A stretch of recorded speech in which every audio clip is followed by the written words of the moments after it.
Hola mi amigo querido, ¿qué tal? ¿Cómo estás?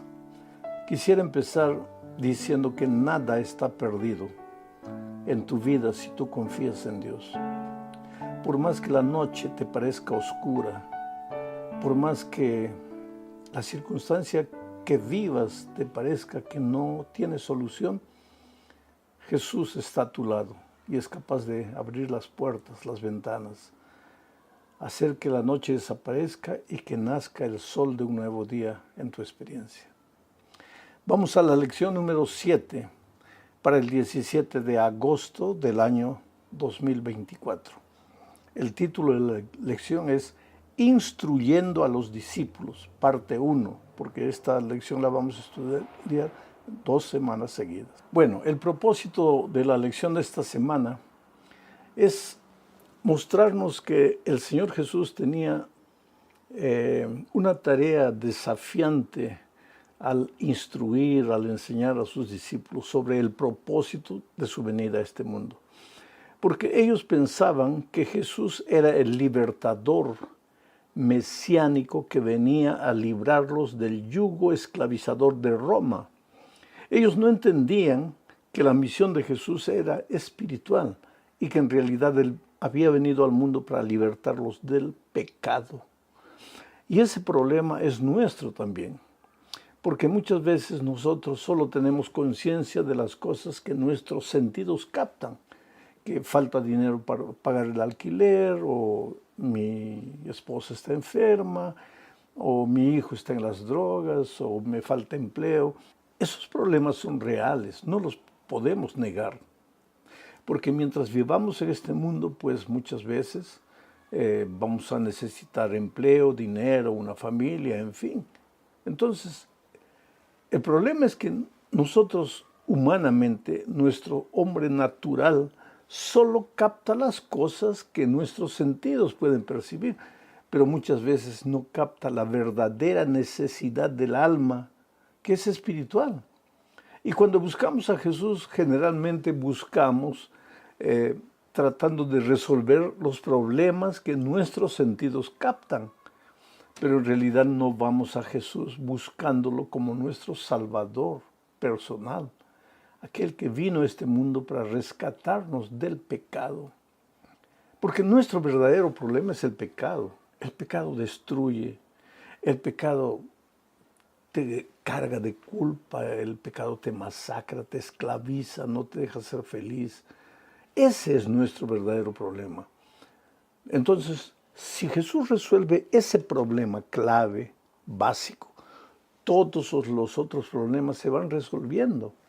Los discípulos no captaban eso. Ellos apenas percibían su esclavitud del poder romano, pero no percibían su esclavitud espiritual. Entonces Jesús tuvo que enseñarles poco a poco que Él había venido a este mundo con una misión que no era la que ellos esperaban. No era un libertador militar, era un libertador espiritual. Esto nos lleva a la primera parte de la lección, donde el Señor Jesucristo opera un milagro, pero un milagro con el propósito justamente de abrirles los ojos a los discípulos a la realidad espiritual. Leo este milagro en Marcos capítulo 8, versículo 22 al 26.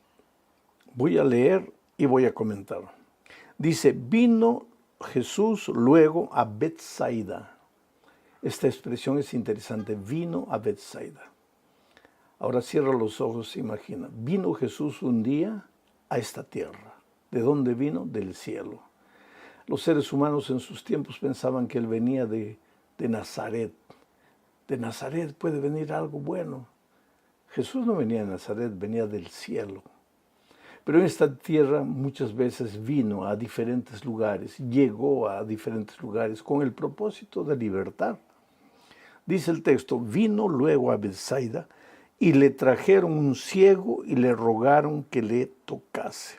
Nuevamente encontramos aquí amigos compadecidos que llevan al ciego a Jesús. ¿Te acuerdas del milagro en que los amigos llevaron a un paralítico, hicieron un hueco por el techo para llevarlo a Jesús? Bueno, es que hay gente que se compadece de personas que están sufriendo. Qué bueno es que este sentimiento exista en el corazón humano. Estos le trajeron un ciego a Jesús y le rogaron que le tocase. Entonces, dice el texto bíblico, tomando la mano del ciego, Jesús le sacó fuera de la aldea y escupiendo en sus ojos, le puso las manos encima y le preguntó si veía algo. Él mirando dijo, veo los hombres como árboles, pero los veo que andan. Luego le puso otra vez las manos sobre los ojos y le hizo que mirase, y fue restablecido y vio de lejos y claramente a todos. Y lo envió a su casa diciendo, no entres en la aldea ni lo digas a nadie en la aldea. Recuerda que dije al principio, Jesús operó este milagro para enseñarles a sus discípulos que así como en este milagro la visión vino progresivamente, el conocimiento, o sea, la visión espiritual también viene progresivamente. Jesús encontró aquí a un ciego, hizo un ritual extraño, lo llevó afuera, le escupió en los ojos, después le tocó y le dijo, ¿qué ves? Y el ciego vio a los seres humanos como árboles que se movían. Entonces Jesús le tocó otra vez y le dijo, ¿y ahora qué ves? Y él dijo, ahora sí veo claramente. Jesús podría haberle tocado la primera vez y haberle hecho ver claramente, pero este milagro tenía el propósito de mostrarles a los discípulos que así como el ciego fue progresivamente viendo, los discípulos también ciegos espirituales deberían progresivamente ir entendiendo la misión de Jesús en esta tierra, porque ellos estaban confundiendo las cosas. Ellos veían a Jesús como el libertador político, cuando Jesús había venido como el libertador espiritual. Mi pregunta para ti es, ¿quién es Jesús para ti? ¿Ah?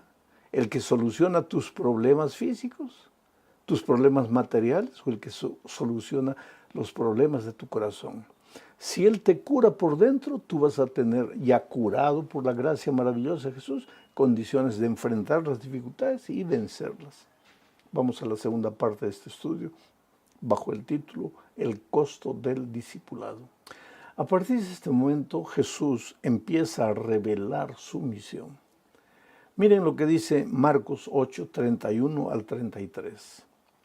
Y comenzó a enseñarles, ¿a quiénes? A los discípulos, que le era necesario al Hijo del Hombre padecer mucho y ser desechado por los ancianos, por los principales sacerdotes y por los escribas, y ser muerto y resucitar después de 3 días.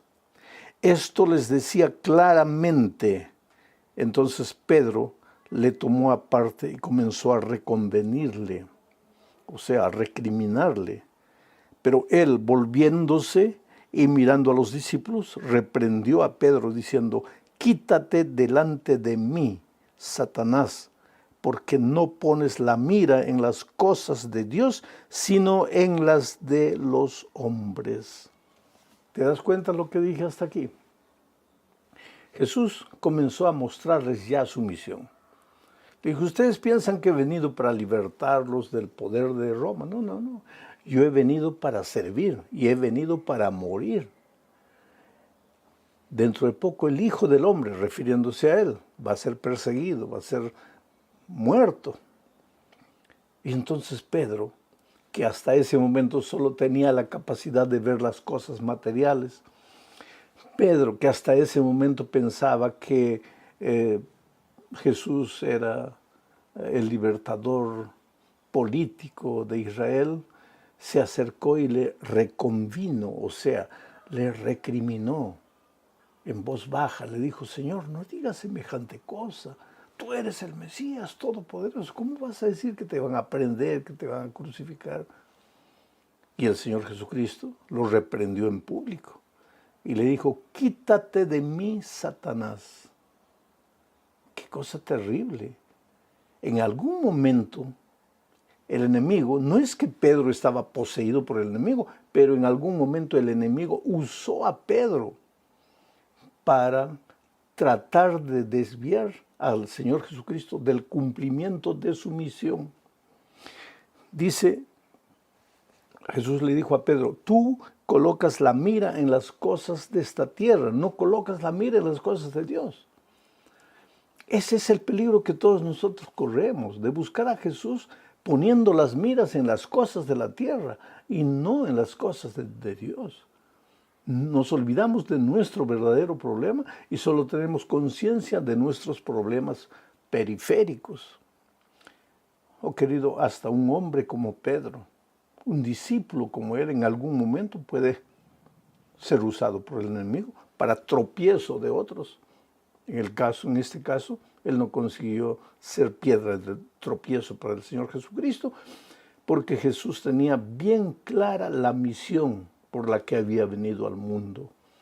Él estaba dispuesto a morir para salvar al ser humano. Ahora, después de eso, de este incidente, pues Jesús les habla a sus discípulos del precio, del costo del discipulado.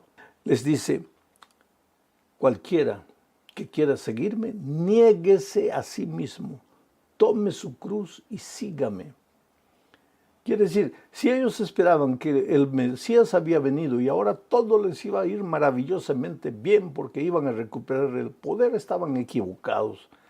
Porque Jesucristo le dice, no, prepárate para cargar tu cruz. Si quieres seguirme, tienes que negarte a ti mismo.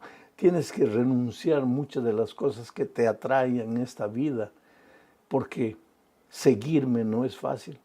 Porque ¿qué quiere decir seguirme? Venir atrás de mí. Y si yo estoy yendo a la cruz del Calvario, si yo voy a pasar por el valle del dolor y del sufrimiento, seguramente en esta tierra, mientras tú peregrines, también vas a pasar por el valle del dolor. Vamos ahora a la tercera parte.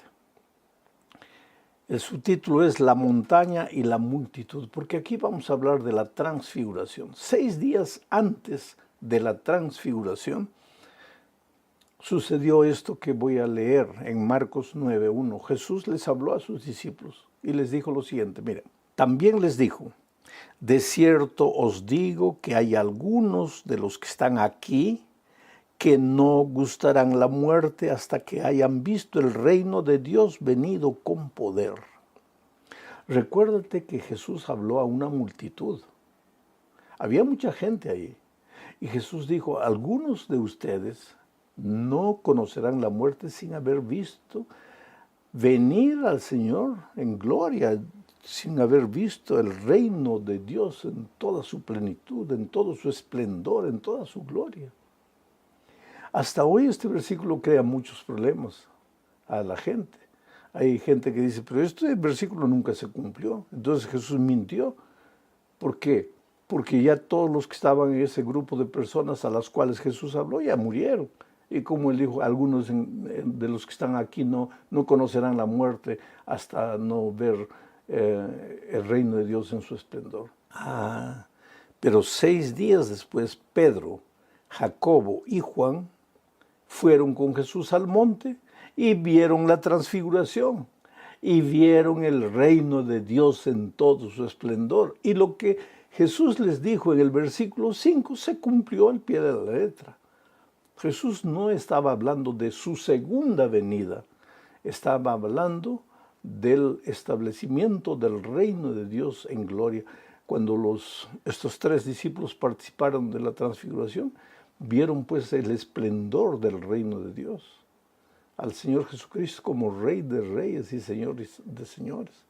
Y lo que Jesús les había dicho 6 días antes se cumplió exactamente. Oh querido, tenemos que esperar hasta la segunda venida para ver el reino de Dios en su esplendor. Bienaventurados aquellos que cuando están solos cierran los ojos y aunque con sus ojos físicos no pueden ver, con los ojos espirituales contemplan la gloria de Dios en su esplendor.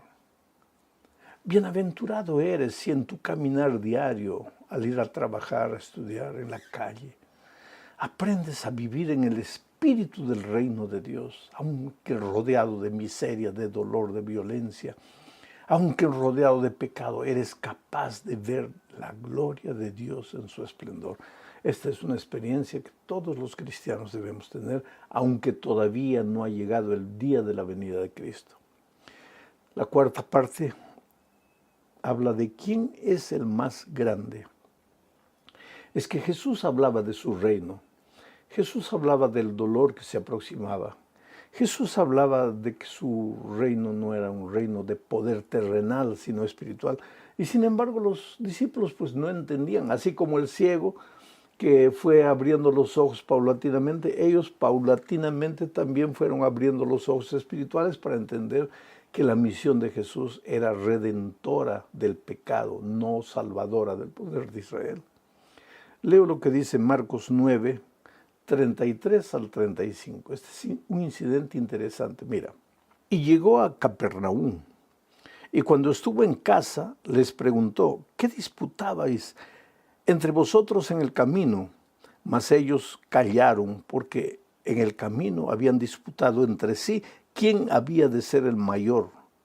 Entonces él se sentó y llamó a los 12 y les dijo, si alguno quiere ser el primero, será el postrero de todos y el servidor de todos. Es interesante, estaban dirigiéndose a Capernaum. Y el Señor Jesucristo notó que los discípulos se quedaban para atrás. Él tal vez los esperó, pero ellos disminuían la velocidad. Entonces Jesús pensó, ellos no quieren mi presencia, quieren quedarse atrás. Y fue adelante. Pero cuando llegaron a la ciudad, ya entraron a la casa, Jesús los reunió y les preguntó, oye, ¿qué estaban ustedes discutiendo cuando veníamos en el camino? ¿Por qué se quedaron para atrás? ¿Por qué no querían mi presencia? Y el texto bíblico dice que ellos se quedaron calladitos. ¿Por qué? Porque por el camino habían discutido quién de entre ellos iba a ser el mayor. Imagínate, Jesús hablando de su dolor, de su muerte, hablando del costo del discipulado, y ellos pensando quién de nosotros va a ser el principal en el reino de Dios, quién va a ser el mayor, quién va a ser el jefe, el gerente, el presidente, quién. Se quedaron callados porque habían practicado el pecado del egoísmo, del orgullo, de la vanagloria. Es interesante que ellos se quedaron para atrás porque en la presencia de Jesucristo es imposible cometer pecado. Para pecar tú tienes que apartarte de Jesús, tienes que abandonar a Jesús, entonces puedes practicar el pecado. En la presencia de Él no, por eso ellos se quedaron para atrás y comenzaron a discutir quién iba a ser el mayor. Ahora, Jesús no les dijo, ninguno de entre ustedes debe querer ser el mayor. Jesús no vino aquí para sacar del corazón humano el deseo de ser un líder, de dirigir a la iglesia. No, eso es un deseo legítimo.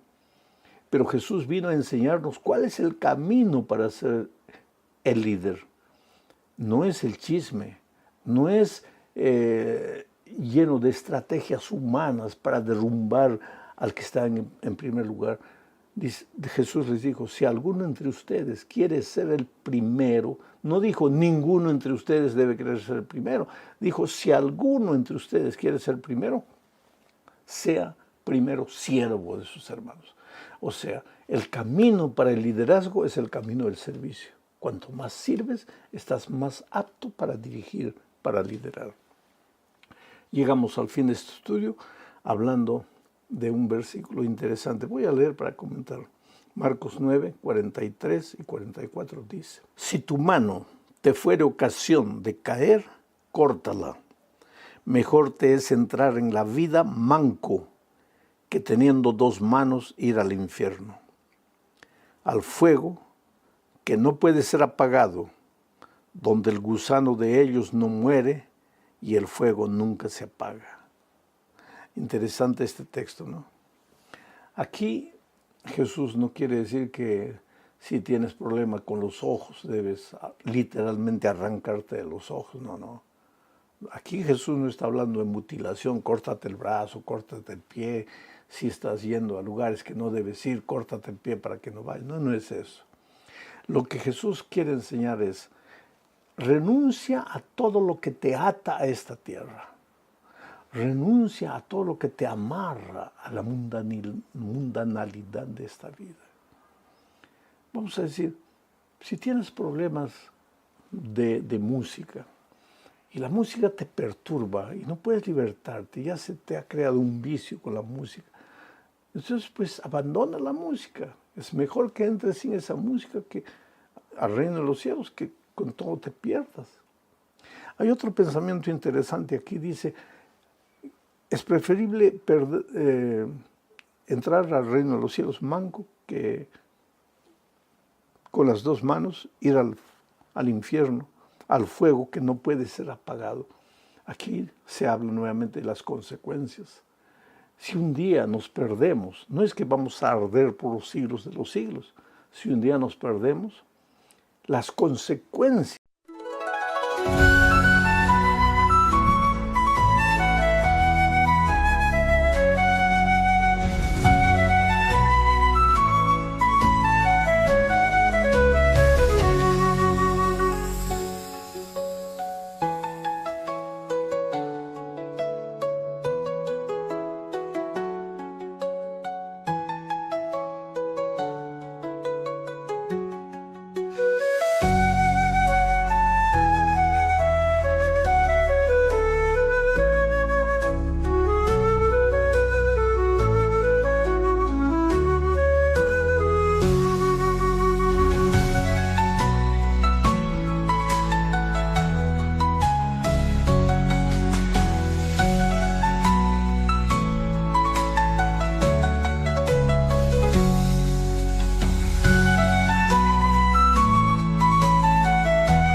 Lights flicker like distant stars, moonlight caught in rusted bars. Voices whisper through the haze, electric heart in endless maze. Neon dreams in urban